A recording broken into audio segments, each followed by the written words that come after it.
fine morning you decided that we will go for FDI. But then let me ask you, why is the BJP insistent that the wording of the adjournment motion must say that there will be a rollback? If you really want, all you want is a substantive debate where you can put down your dissent in Parliament and say this is where you stand on FDI, then does there need to be squabbling over the wording of this at all?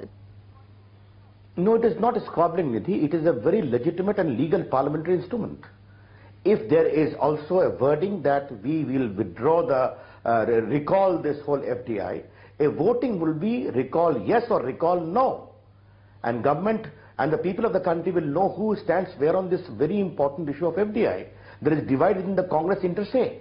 Therefore, yes, I agree, constitutionally speaking, that a defeat on this issue may or may not lead to the exit of their office. It will be an important moral issue. The message will go in the country that the parliament is against this, the people are against this, yet the government is forcing. Okay, let me just take that back to Manish. Last question. Yeah. Last question. What is the problem with Congress? If adjournment motion with this is permissible under the rules, why you are running away from this? That's the only issue I'm trying to highlight. Okay, and that's an important question to you, Manish, because of another point that Ravi Shankar Prasad also raised, that it's not just the opposition that has a problem with this policy decision, it is your own allies that have a problem with it. Like you said, they have apprehensions. Your own ministers have spoken out, like Vailar Ravi, KV Thomas. You've had Congress MPs from Uttar Pradesh speaking out, 2 of them now since yesterday. So there is clearly a huge divide on this within the UPA, within the Congress. And therefore, go for the vote. Let's see where everyone stands on it. End it. Well, Nidhi, eventually let me answer some of the points which were raised earlier by the person who spoke before me. The empirical evidence is to the contrary. Economies which have grown at 8 or 10% consistently over the last 2 or 3 decades, have a fully fleshed out FDI policy. I could understand if there was empirical evidence which really substantiated the point that they were making. In fact, the evidence is to the contrary. You today have large Indian private players in retail. At the end of the day, to the shopkeeper, to the small shopkeeper, does it matter whether it is Bharti or it is Walmart, whether it is Tesco or it is TrueMart? With all these big Indian companies, most of them who can qualify as conglomerates, being already present in retail trade, can they point out a single piece of substantive evidence which says that there has been a loss of employment or people have become unemployed? On the contrary, there has been employment generation. And what we are proposing is something which is going to benefit both the farmers and the consumers. The farmers will get far more remunerative prices. The consumers will be able to get quality products at cheaper prices. And eventually it comes back to the same thing, that are you going to list legislative business sequentially or not? You said inflation. We said yes, let's have a debate on inflation. You said an adjournment motion on black money / tax havens. We said all right, we are prepared for it. So, they are jumping from issue to issue. But I am saying that you're your own allies. But Manish, this is different. This is an issue that's divided your own allies. It's divided your party. It's divided your cabinet as well. It's perhaps an issue that's far more important today in its immediacy. It's a policy decision that's been taken. Therefore, doesn't it deserve a different treatment? Well, Nidhi, I think that there is a distinction between division and apprehension. You are correct that certain people have expressed apprehensions. We are working with them. We are trying to allay their concerns. We are putting the empirical evidence, in front of them. And that is why you are seeing that there has been a change of stance, a change of nuance, over the last 24 hours. So therefore, insofar as the allies are concerned, inter-se, I think it should be left to us and we will be able to resolve it. The larger question is, does the opposition want to run parliament? Are we the only stakeholders in the democratic process? Sure, but before I come to that, I have one more question for you. Is the government and the party absolutely 100% firm that there is no rollback?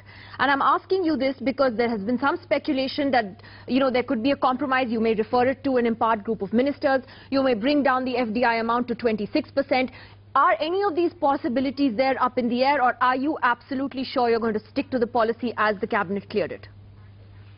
Well, I think you just reported when you commenced this program as to what the finance minister ostensibly conveyed to the senior most leader in the Bharatiya Janata Party with regard to what the government stand is. And I think that is where we stand. It is a complete non sequitur from our point of view. Mr. Ravi Shankar Prasad, then taking off from that, does this give you a sense of deja vu when you look at how firm the government is being on this, at least so far? It kind of reminds you of Manmohan Singh and the nuclear deal.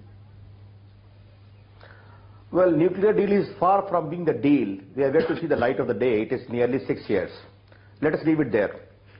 Nidhi, I must clarify two things very quickly in response to the eminent Congress spokesperson's observations. Walmart is not permitted in the New York City.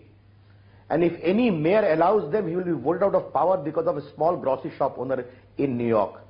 It is only in the outskirts, New Jersey, that Walmart is allowed. Manufacturing sector in America has slowed down because of these big giants who go for predatory pricing, first eliminate competition, buy cheap, sell costly. The experience of Latin American countries, the experience of South Asian countries including Thailand is too well known. India's FDI sector, retail sector is completely different, where 4 crore people are involved, and naturally they will be having a serious impact if these big giants with deep pockets come. This interface between the consumers and the factory, let me respond. Cane growers in India supply their cane directly to the factories. And if the government does not come with remunerative prices and other conditions, the poor kisan who grows sugarcane would be at the mercy of these sugarcane factories. You know that in the entire country, in Rajasthan, in Bihar, in UP, in Maharashtra. Therefore, these are India's experiences. And Walmart or other JC Penney's and these big companies will come with deep pockets, will have serious impact on this situation. And we have got empirical evidence, debate goes. But let me ask a question. If the government is so sure, why don't you permit an adjournment motion with the consequences? Roll back. Have a voting, roll back yes or roll back no. If you win, you win. But why reluctant to have a debate which is permissible under the rules of Parliament, namely adjournment motion on this issue? Okay, I'll come back to both you gentlemen. Let me just get an independent view here, first from Neerja, which is that is this Manmohan Singh of the nuclear deal time? Do you see the Prime Minister really sticking to his stand just like he did at that time? I think that seems pretty evident. He made it clear yesterday at the Youth Congress conclave, and that there is to be no rollback and no reconsideration. And I think the Congress party spokespeople are reflecting that. I have one question, to ask. After a long time, we have an issue where the left and Mamata Banerjee are on the same side opposing, where the DMK and the Anna DMK are on the same side opposing the same issue, where the SP and the BSP are on the same side. And are they mad? Are they foolish? After all, they have to go back to the people. What is it that is agitating them? And I think somewhere the government has to be a little more responsive. They are elected, they have a right to go ahead with their policy, but in parliamentary democracy, one would think a little more accommodation and responsiveness even to a minority view. And here it seems a very large spectrum of the political class seems to be agitated. No matter how they manage their allies, and there has been a softening in the last 24 hours, what is going to be the number? So you don't see it purely as partisan politics? You don't think it's purely partisan politics? That this opposition stems from genuine fear about the policy? They feel people are agitated. Rightly, wrongly, they feel their constituencies are going to be agitated. And of course, there are elections down the road. Everybody, all the parties are looking. But then the Congress has taken a big risk, haven't they, politically? Well, that is why their own people are saying it's lousy timing. The decision may be right, but why now? Why not? Or maybe, Sohail, was it important at a time when the government was on the back foot for not taking decisions? Kaushik Basu today has said that the GDP has also come down. One of the reasons is slow decision making. Everyone was talking about the lack of reform. Therefore, was it important actually for the government to do something like this? But this is what I find strange. When the government acts, we blame it. When it doesn't act, we blame it again. So damned if you do, damned if you don't. I have a slight observation based on logic to make. I think FDI, and I agree with what Ravi said about New York City, but that's not apples for apples. I think FDI, as has been explained very clearly by the government, will do three things. One is it will energize a logistical supply chain which this country so desperately needs. Remember, 40% of our food grains go waste. Number two, we have seen the experience where there has been Indian organized retail, the Kirana stores, the constituency that most politicians would wish to defend, have surged by almost 30 to 32%. In fact, 30,000 members are Kirana store owners in the various cash and carry businesses. The third, to my mind, is what kind of signal do you want to send to the world? You know, wherever you've had organized retail, there has been benefits at both ends of the spectrum. The farmer has benefited because of net realization in prices. The consumer has benefited. So my concern is as follows.